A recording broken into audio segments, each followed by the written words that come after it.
Welcome to the Strength and Sthenics Podcast. I am Josh Hash. I'm here with Denis Piccolo. Did I get that? Did I get that good? Piccolo. Piccolo. Yes. Okay, there we go. All right. Today, we are talking about the pull-up. Super excited to get into, man, I kind of think the pull-up is like the king of upper body exercises. I've been on a big journey with pull-ups because when I first started getting into calisthenics and whatnot, my pull-ups were terrible. And I just never focused on them very much while I was doing more powerlifting style training. You know, I do like a few sets at the end of my strength session once a week, maybe. And then I was like, oh boy, these need work. And yeah, it's been a pretty long journey. What about you, Denis? Complete opposite. That's great. Yeah, I've always loved pull-ups. Like when I was a little kid, I used to climb everything to get into my bed. Like I had a bunk bed. Like I had a rope in my room. So I had to climb the rope to get into the bed. And I think when I was like 8 or so, I used to do wrestling and we did some training. I don't know, like I remember I had around 10 pull-ups already. So always done them, always could do them. Yeah, it's like probably my favorite movement. The only one I constantly post on social media. Just I love it. I enjoy it. When I started training it directly, for me, the journey was very easy, very direct. I could do 30 pull-ups in no time. And I think I hit 40 pull-ups in one set. Quite a short time as well. My first muscle ups, like I tried a few times, could do them. First one arm pull-up, quite similar story. So it's been always a movement that I was gifted at and I enjoyed a lot and never had to think about much. So completely other side of the spectrum. Yeah, what I will say for me, even though starting out with such a deficit, I feel like I think pull-ups have maybe given me the most in kind of taking them back and getting competent in them. Changed my physique dramatically, you know, because you go from having not much lats to like pretty big hefty lats. You start to look way wider. Your shoulders look wider. Your waist looks narrower. And yeah, I recommend pull-ups to a lot of people who are just getting into doing training, just because I'm like, this will change your physique so much. I feel like the motivational factor is there. You're not doing a lat machine at that point. You're trying to get better, stronger, do your first pull-up, do more pull-ups. And it keeps motivating you. It keeps you going. And that's why like everyone that does calisthenics actually has an incredible back. And like you mentioned, climbing, right? So you climbed a lot as a kid. You were super into that. I think climbing is one of these very natural things for humans. You know, I have these twin toddlers right now that are two. They hang and climb on everything, you know, and you just see how that's really ingrained in our DNA. And, you know, from an evolutionary standpoint, we were probably like brachiating in trees at some point, you know, and it makes sense that, you know, we turned that into an exercise, which is pulling yourself up to a bar, but it has a big transfer into being able to climb up things, being able to swing off things. And I love that part of it too. Connection with skills or so. I think like one big thing you have noticed as well for sure the last 6+ months, like working on pull-ups very methodically, getting stronger, putting weight on them. It is the key to all the pulling skills that exist. Just learning to activate the lats in this movement, just getting stronger. It opens up all the ways. It's the key. I love that. Can I put you on the spot right now? And what's your best 1 rep max or 2 to 3 rep max, whatever you're proud of? Quite a few years ago, I was about 67 kgs. So that's 147 pounds, something like that. And I pulled 77.5. So 10 kgs more than my body weight in a pull-up. And I think at 74 kgs, I pulled 70 times 3 and 60 times 6. I think now I'm actually at the point where I'm stronger and I should have the 80 kgs, which have been a goal for quite a while. They used to be very decent numbers. Like 6 years ago, I was actually super strong in pull-ups, like top something percent, because not many people were doing it. Now I'm average at best. Now you got all those young kids right at your heels, right? Or ahead of you now.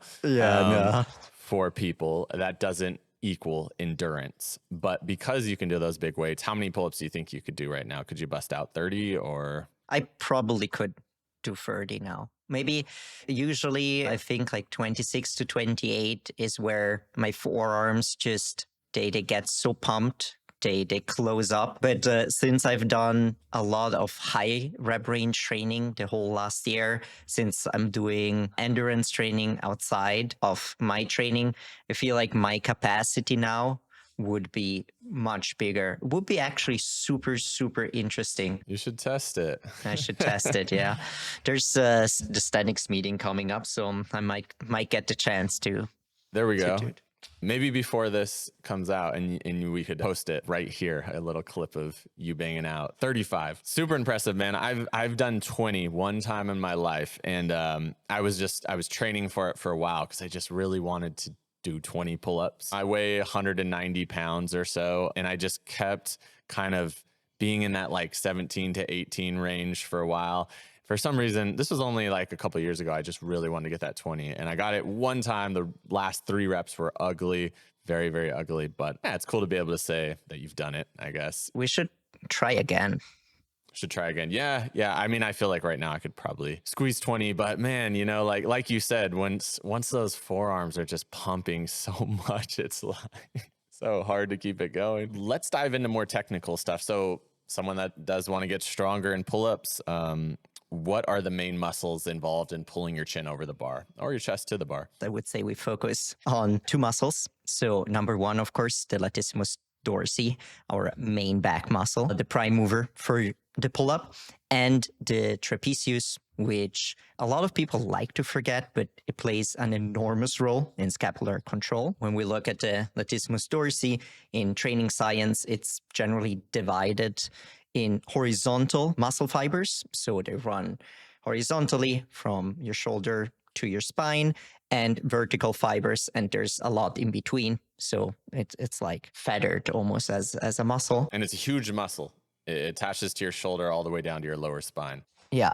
It's super big depending on what movements you perform and how you perform them. You seem to be able to bias more the horizontal fibers or the vertical fibers. For the pull-up, for example, if we look at the pull-up versus chin-up versus neutral grip pull-up, when we start the movement, the vertical fibers will be a tiny bit more involved in a nice and lengthened position. In the pull-up, from the 90-degree angle up, so when your humerus reaches 90 degrees, your horizontal fibers will be at an optimal angle, this position to produce force, especially in the pull-up, while in the chin-up, which is slightly more in the sagittal plane, so your elbows are more in front of your body, you will actually start using the biceps a tiny bit more to close the movement.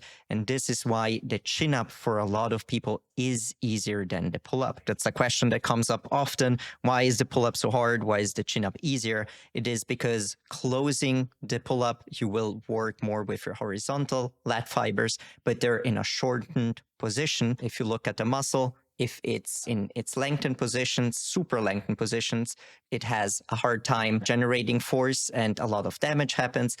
The best and strongest, it's like somewhere in the middle. And when it's in its shortened position, again, it can produce a lot of force. Just a question.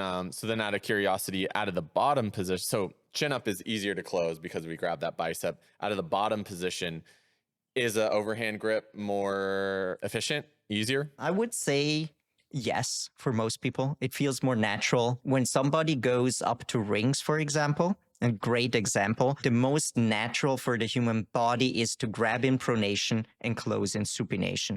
It makes the easiest. So if somebody never has done a pull-up before, it's probably the movement they're gonna perform naturally. In pronation, you usually manage to be a tiny bit more explosive. Maybe that's very personal, and just from experience with clients, there's way more control over what the scapulars are doing. This plays a huge role in the pull-up as well. The closing of the pull-up, we're in this shortened position, super hard. That's why it's hard to close it. That's the reason why we tend to slightly round towards the bar as well. So our body tries in every way possible to lengthen those fibers to generate more force, and tendentially bringing the legs forward to engage the frontal plane plane because the back plane is at its limit. In a chin-up, for example, you use your biceps more to close yourself into the bar. It's easier to get the bar to the sternum and to pull more vertically. In fact, in the chin-up, the vertical lat fibers are more involved all the way through, as well as in the neutral grip pull-up. Same thing there. Elbows are naturally close and nice to the body,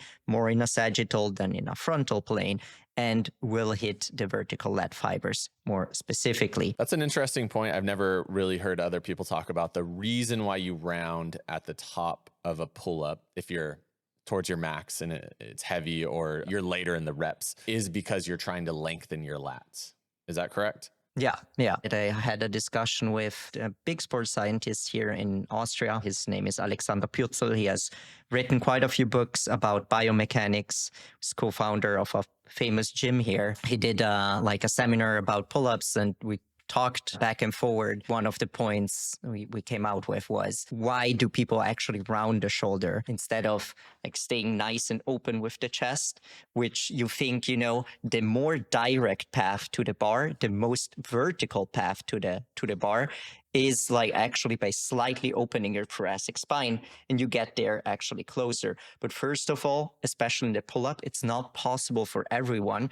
Depends a lot on how long your forearms are. If they're very short and your bicep is huge, you will be stuck here. That's why some people can't even bring the bar towards the top of the sternum. They actually close here quite far away from the bar, and they think it's because they're too weak.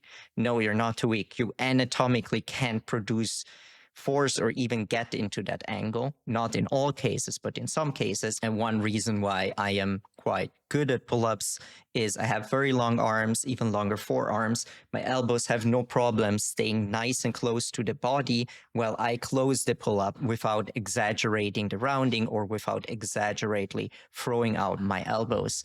And that's very often due to anatomy. And if you look at the strongest pullers in the world, you will see very similar anatomical feats. It's not an excuse, or it's not, you have that, so you'll be good. There's a lot of things that play a role, like muscle attachment, training, etc. But just a few points that you can think about why certain things happen and why they don't. The legs moving forward as well, for example. A lot of people say abs are so engaged in the pull-up, you train your abs in the pull-up. I feel like optimally, you don't want to train them. You want to stay relaxed, and really when your legs and your abs are relaxed, your shoulder blades have more freedom to move, and you get in a more comfortable position, and you actually can focus on the back plane more. It's normal though when things get hard, and that will always happen. You engage your abs more, you close your shoulders more, and you get a tiny bit more of a C shape around it to get to the bar. I guess we can pause here for a second and talk about technique and form, and maybe having a standard for your training when you're doing your day in and day out training. And then maybe if you're trying to hit some maxes or push yourself to some PRs or something, allowing that technique to break down a little bit and just hold yourself to the standard of, did my chin get over the bar? I know that you also kind of feel the same way, but I think that maybe if you talk a little bit about the standards through your training, not using those legs to swing a bunch. Standards are simply important so you can objectively look at your training and say, I'm actually getting better. I'm not just kicking more. And that's one thing you very often see with people that have the tendency to cheat their reps. Did you really get stronger, or did you just get more efficient at kicking your chin over the bar? That is an important variable to take out. Then there's always the injury prevention part as well. The pull-up in general is not a dangerous movement by any means. It's hard to get injured in a pull-up. Chin-up, it's a tiny bit easier because of the biceps involvement. You do hear that a lot of people have problems with their golfer's elbows when performing pull-ups or chin-ups. One big thing that I've just found makes an incredible difference in how people's elbow feel is learning to engage the scapulas in the beginning of the movement. This is something that often on social media gets over-focused with. So you see these tutorials before you do, like you even try a pull-up, activate, bring your shoulder blades together, whatever. It's more about understanding to slightly depress the shoulder blades. And this is where the trapezius, the ascendants especially, plays a huge role. So bringing your shoulder blades slightly down and having a good scapular humeral rhythm. So it's rather about understanding that through a slight depression of your shoulder blade, you slightly shorten the lat in a position where it can generate more force. It can be used more optimally, and you take off load from your flexors and you take off load from your elbow in principle. And I've seen it again and again and again that people come, they have pain. Then, of course, by changing training, by changing their training volumes, by training regularly, it makes the biggest difference in injury prevention. But learning to use those caps correctly without in the beginning maybe focusing a tiny bit more about it, then it just becomes a very natural movement and very slight. In someone who pulls 100 kgs, you won't see them perfectly depress the scapula and then pulling. No, it will like they just bring the shoulder blades down. That's kind of it, slightly, and then they slightly go up again because the lat wants to lengthen again anyway, especially if it's heavy. Other thing to focus on is looking up to the bar. Makes such a difference. One mistake a lot of people do, they look down, they look forward, especially when they're grinding. Look up, it opens slightly your thoracic spine. You can involve more of the lat musculature this way. Super great. And regarding the pulling path and perfect form, maybe that's always a difficult one. So I feel like training the lat in its shortened position does make sense to get stronger in that range of motion as well, especially for the muscle up. Especially to get strong in that little last part of the movement, where in the muscle up, for example, you transition from the pull to pushing through the triceps slightly. Makes absolutely sense. You will see that the best pullers of the world, they just get over the chin because they have so much speed out of the bottom. In the pull-up, in the chin-ups, they will grind. So in the chin-up, it makes more sense to really work on this. In the pull-up, you will end up in a slightly rounded position on top. I do like to have a good standard of form. And when it gets harder, absolutely normal, absolutely okay that the legs go forward, absolutely okay that the shoulders round.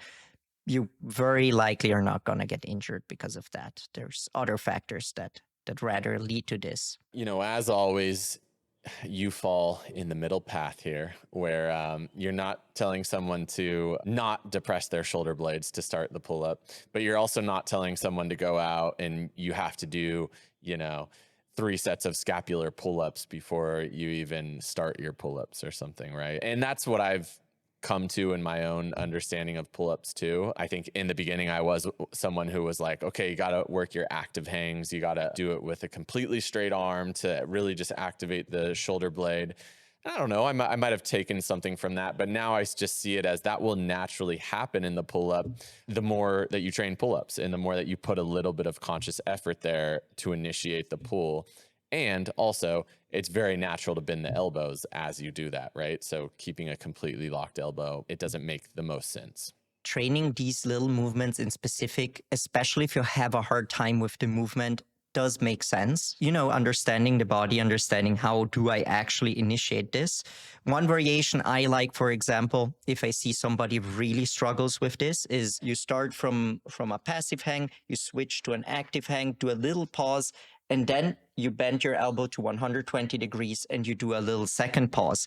Because what happens very often is people that have trained their scapular depression only straight arm, and they can depress it as soon as they bend their elbows, the shoulders go up again, and then they pull themselves up like this. So it's more about learning a smooth scapular humeral rhythm than focusing so much on the passive to active hang. One thing I will say though, where I say, no, I don't think this is a great idea, is retracting the scapulas, which you hear a lot. It doesn't make sense from an anatomical standpoint to actually lift more weight. So by bringing your shoulder blades together and exaggerately opening up your thoracic spine. If you want to be strong, of course, like if you actually want to generate the maximum amount of force at the bottom of a pull-up, this will take away strength. This will actually make it very awkward for you to start pulling. Your horizontal lat fibers will be overly shortened. You will engage your rhomboids more. This can, of course, be useful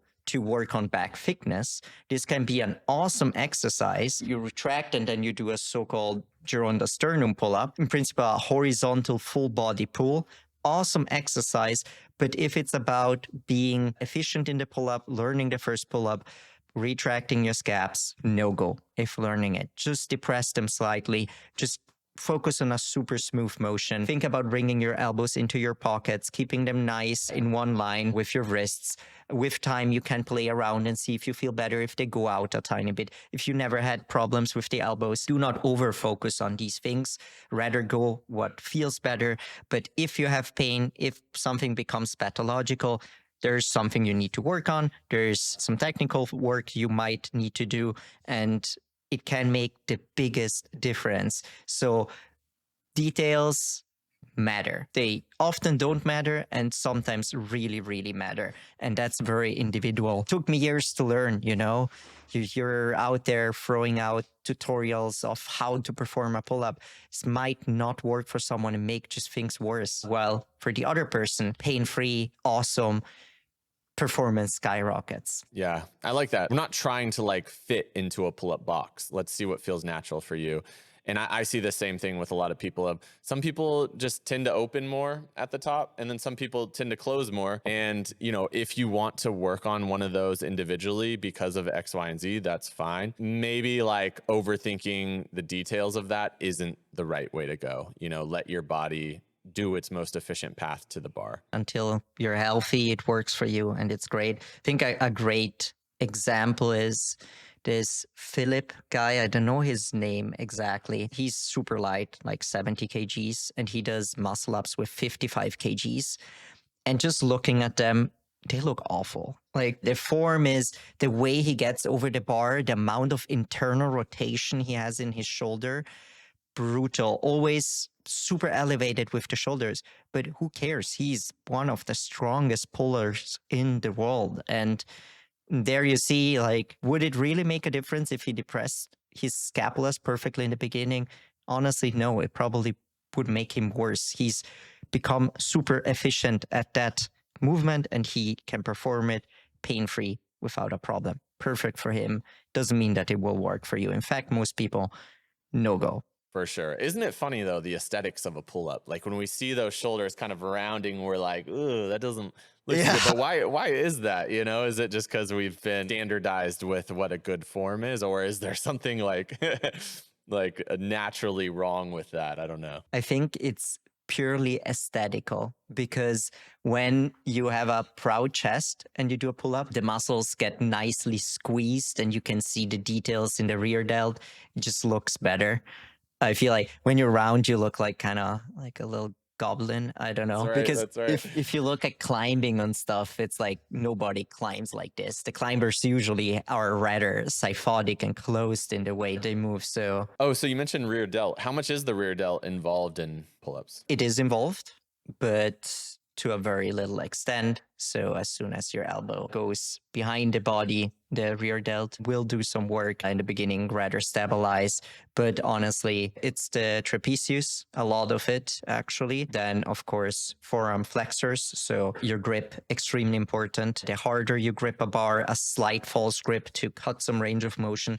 Biggest difference in performance, biggest difference in activation in lats. The bicep in the pull-up, a bit more the brachioradialis, slightly the biceps, in the chin-up, quite a bit the bicep as well. Let's talk a little bit about range of motion because we've chatted about the Gironda pull-up, pulling your sternum to the bar. We've also chatted about getting your chin over the bar. What do these things change in your pull-up training, and what do you like to suggest to people to focus on? I always use the competition standard, chin over the bar, and that's that. Then it really depends on your goal. Chin over the bar is just easy to measure. Like there's nothing magic with bringing your chin over the bar. It's just super nice and objective. your chin is over the bar.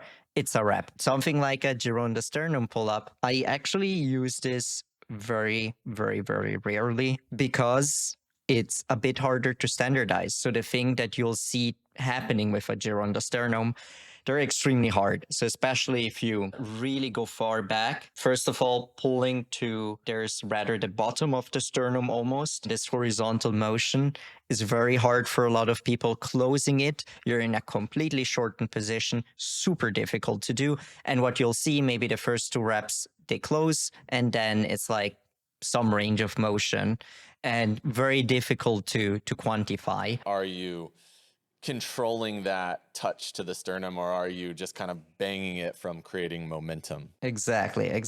What does that develop more than back chin over thickness? bar?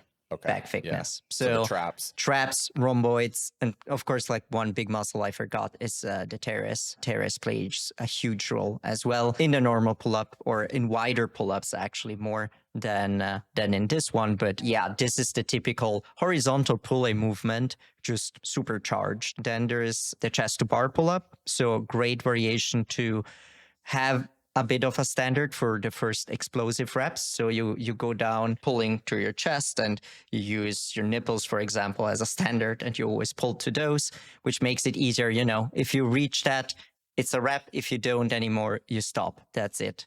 Way easier to quantify, for example.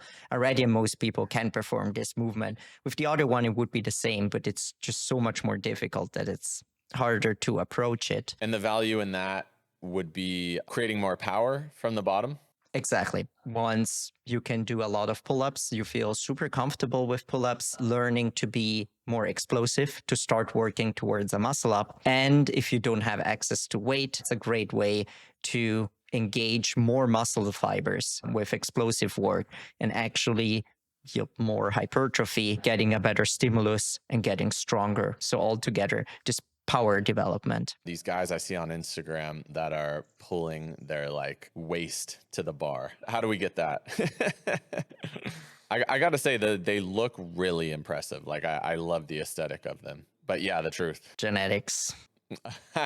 Okay. I mean, it's trainable 100%. So you work on chest to bar, then you work on stomach to bar, then you work on hips to bar. Honestly, it's possible, and you can program it nicely. Like you work up to maybe a 3 to 5 rep range chest to bar. Then you do singles stomach to bar and do your back offs in the chest to bar range.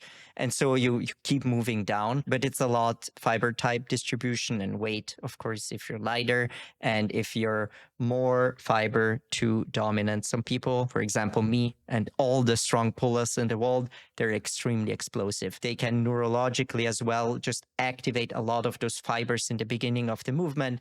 And when I pull, I can pull myself under the waist, like a muscle up without doing a muscle up. So just a super high pull up, because easy to generate so much strength from the bottom, and whoops. But it's trainable 100%. But you'll see some people, they just struggle with muscle up so much. They have a hard time to generate explosive force. And the best way, because it's part of the equation, to improve this is, first of all, of course, specific training. So working on that explosiveness with singles, trying to get good at chest to bars. Secondly, putting weight on your pull-up. The stronger you want to rem, the better your force production at the bottom, the better you'll get over this bar and work towards your muscle up and being super efficient about technique.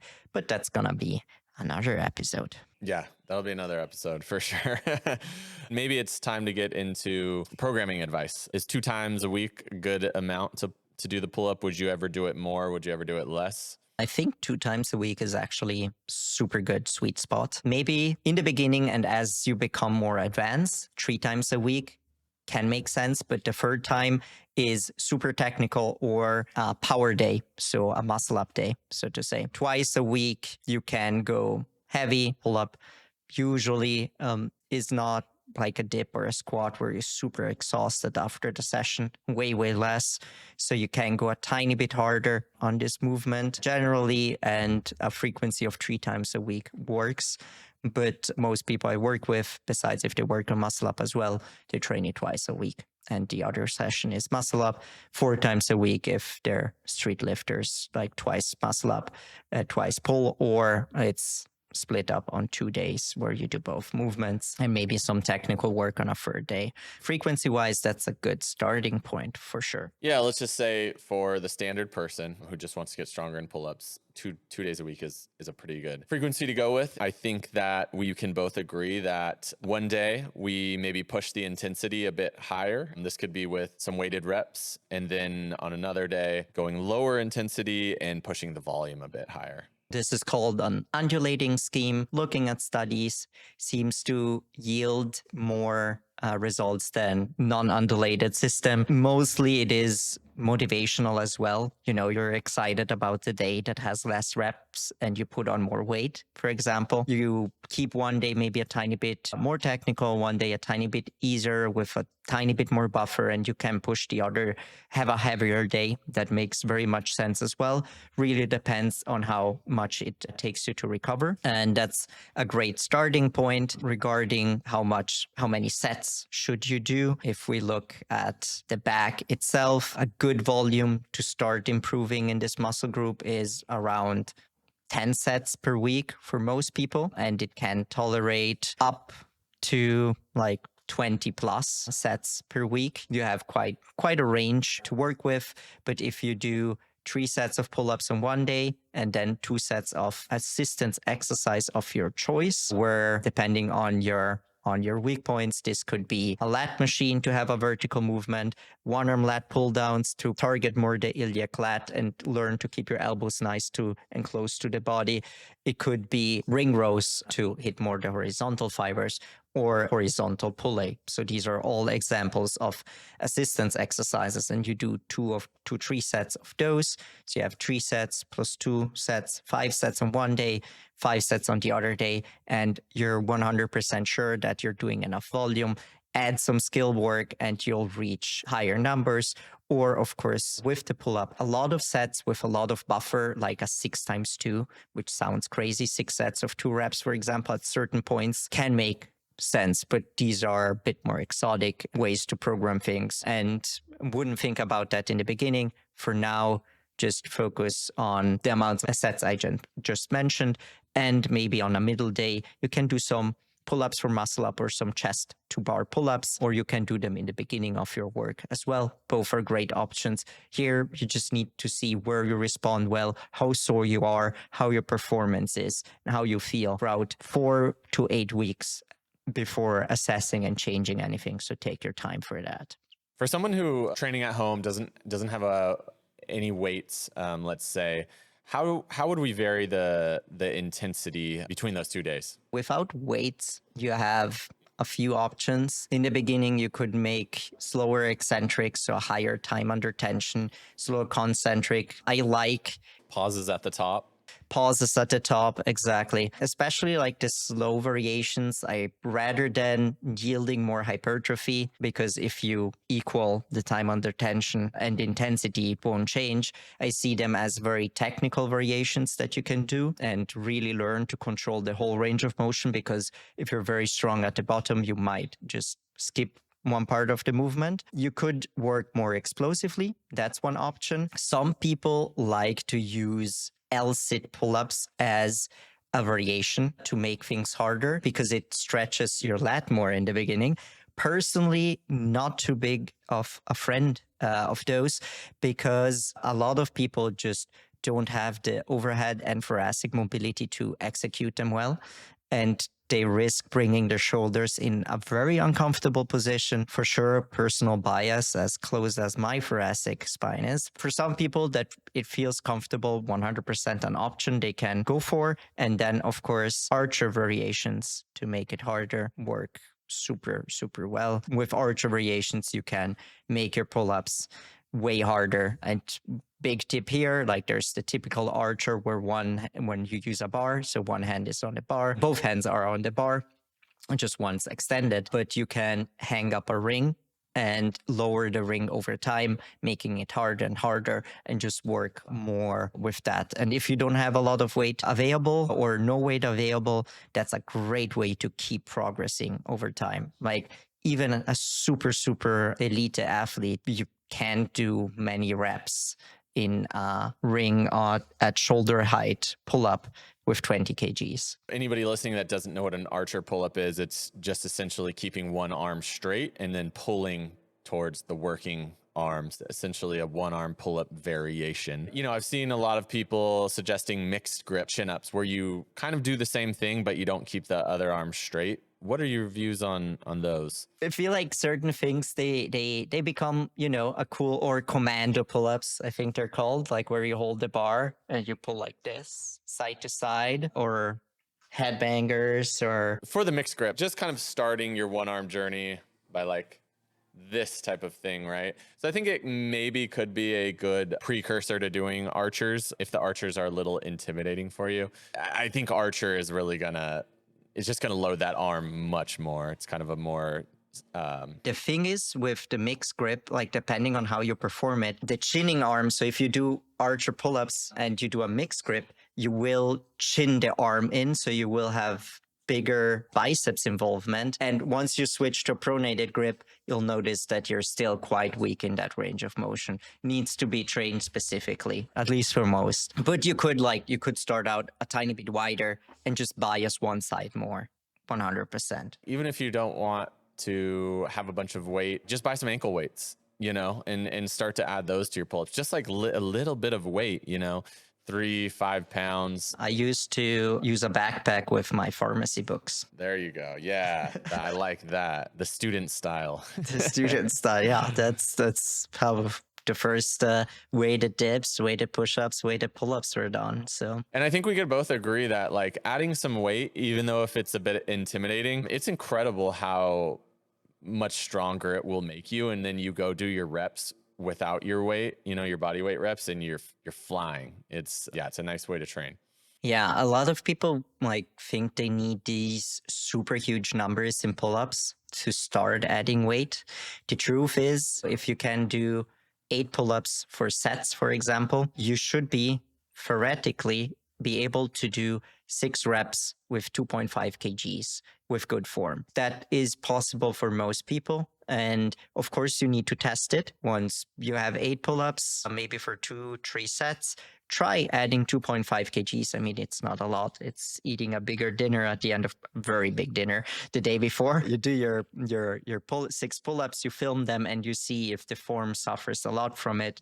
I doubt it will. For some people, even like if you hang up your weights low with a daisy chain and hold them with your feet, they might even look better. You don't start swinging like crazy. That's a few things you can play around with and notice. You can start loading them quite early, and you don't need these huge numbers that are often named, where to reach them very, very often, you tap into more, as we mentioned before, forearm endurance, lactate threshold there. What is the value in getting into those high numbers of pull-ups, you know, like chasing those 15 to 20 reps? Once you get very strong at pull-ups, the only way to get close enough to failure is by getting to these reps, to actually get close enough to failure to yield, like to have some hypertrophy happening. So that is one thing that 100% like is needed if you don't have any weights available. And man, you repeat the movement often, you do a lot of volume, you build an incredible back. If you look at endurance athletes, they're huge. And like, it's not that because you're doing these high rep ranges, you're gonna look like a marathon runner. Right. Still a different degree of stimulus. I think we could wrap up here on pull-up. Anything that you want to throw out there, add to the mix? It's an awesome exercise. There's no reason for not doing it. I'm a huge fan of like getting like a home. If it's just a doorway pull-up bar, getting a doorway pull-up bar. If training has any type of barriers for you where you might not go to the gym or something like that, get yourself a little home setup, just a bar to hang from. That's all you need, and you can get an awesome back workout in. I remembered something maybe that would be nice to mention. To get to your first pull-up, it can be hard, but it's possible 100%. Work on your ring rows, work on the lat machine, use bands, and do not use eccentrics too early. very important. A lot of people do eccentrics way too early. They're great if you are already strong enough. They're often not even needed if you work methodically, but do not use them too early. You need to be able to really control them over the whole range of motion to be able to do them, meaning that your first pull-up is already super close before doing those. And maybe one interesting periodization aspect is doing only a certain range of motion of the pull-up. That's something you don't ever see happening. You see people rarely doing, but I do like to use it in programming a lot. How from pull-ups from the bottom, you can do more volume without stressing the elbows, especially in people that get pain in their elbows in the closing motion. And you can do a lot of volume there and still improve. Plus, it's the stretched position of the lat. So great as well to do more volume there, and not your shortened position being actually the limiting factor for hypertrophy in this exercise. So one thing to think about is that, and then starting, for example, from 120 degrees, starting from 90 degrees to work closing the pull-up as well. So splitting up the movement, and especially as a beginner, just working on the lower part of the range of motion on one day, for example, where you can do more volume, extremely valuable. Maybe that's something to take into account and that I see rarely done and want to get out there. You're making me want to do those, you know? They will find their way in the plan. So the way I go about it for you, for example, is I start the simplest possible. That gives me a good image of how you're moving, first of all, and see where we get only through cues, only for you changing form and activating differently. A lot of things happen there. And then you ramp up over months, a year, whatever it is, to your 1RM. And once you or in the 3 to 1RM area, and once you're there, you start seeing compensations again. And you really see, okay, what do we need to work on now? What is the thing holding you back? And you could repeat the whole process again, but on one side, just to mix things up, like for a different stimulus, and on the other side, because you know someone better and you know what works and what doesn't work, doing phases where you really focus, for example, on very particular variations can make an incredible difference. But, that's the fancy stuff. That's the things that look sexy, that sound sexy, and make you think, oh, this dude knows what he's talking about because he's using these weird banded variations. No, they happen when everything else has already been done. The progress is stagnating. Things really start to slow down. We need something new. We need a new stimulus. But all the basic work has been done. We have a baseline, we have a standard. Nice. Well, pull-ups, beautiful. And I mean, we're going to touch on pull-ups again, because pull-ups for front lever, for muscle up, for one arm pull-up or chin up, pull-ups are always going to be at the heart of all the calisthenics training. So I was thinking that we need a nice sign off for our podcast, something kind of like a motto. Well, we'll think about something. Now, maybe let's close it like this. Josh, your goal in the next month, 1RM pull-up. In the next month? Nah, months. Oh, months. Is there a number that you have in mind that you absolutely want to reach? Yeah, there is. Are we talking strict pull-up, or are we talking, can we do neutral grip? You can name the number you want in each and every variation. I would just love to hit 125 pounds. This last training phase, we hit 100 pounds on a pull-up. I have hit a 115 on a ring pull-up in the past, which actually, when you were talking about, it is just it's a lot easier for me to just create that kind of torque and then close it with the underhand grip, But yeah, a nice neutral grip, 125 or something. I would freaking love it, man. How about you? That's great. I don't know. Currently, I have no number in mind. My pull-up sets are gruesome. I don't know why I'm doing this cruelty. I'm doing a 4x8 with 45 kgs and 1 second isometric at 90 degrees to really take away the explosiveness I have. So this is, again, super fancy variation, but I know where I'm strong and I know where I'm weak, plus with the lat thing I've talked about in the last episode. So the closing needs to, I need my brain to understand the closing again. And I have these variations with 1 second here and then closing and 8 reps with this weight. breaks you. And the second one is on the second day, because I really hate myself, I have resets at every single rep. You would think that's easier because you get off the bar for a second. No, it rips your hand apart. It rips your grip strength apart.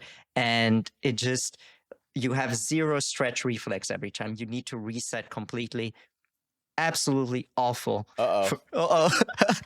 I think perfect way to end right here. I think your cat has decided it's time for us to shut up. Yeah, I was just gonna add that.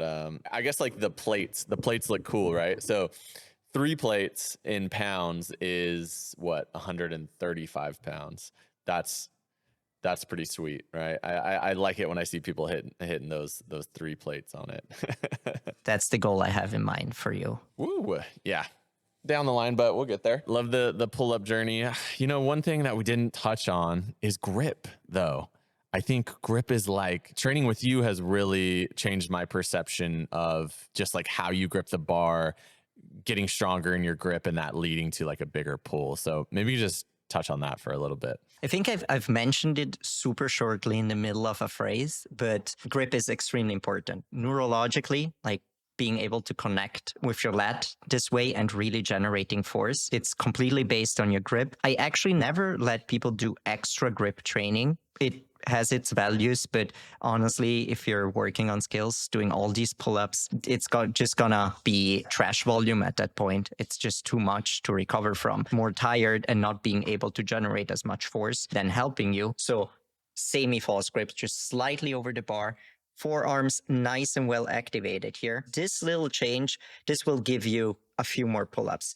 It's really a secret magic exercise. So you change this slightly and you will feel your lat engagement. Remember, with you, like your first feedbacks in training, like about the training, about the feedbacks were, dude, like this changes so much. For the first time, I can connect to my lats. I can start pulling. One of the big reasons why front lever got better. Yeah, for sure. I think just for me, just simply false gripping it a bit more, getting like my knuckle on top of the bar. Yeah, I was like, whoa, I feel way stronger pulling myself up. Like this is pretty darn cool. Something that I hadn't thought a lot about in the past. And I think I was just kind of, yeah, I was pretty loose on the bar, honestly, up until, 8 months ago when we started together. So it's pretty cool. It's pretty cool. And I think, like you said, you can get such a strong grip from pull-ups, right? You don't need to do extra hanging work. You don't necessarily need to do a bunch of any other grip training. You'll get massively strong forearms and grip from that. So I think that was a good ending. We'll work on the endings, but it's a process. If you enjoyed this episode, share it, do all the fun stuff, and see you next time.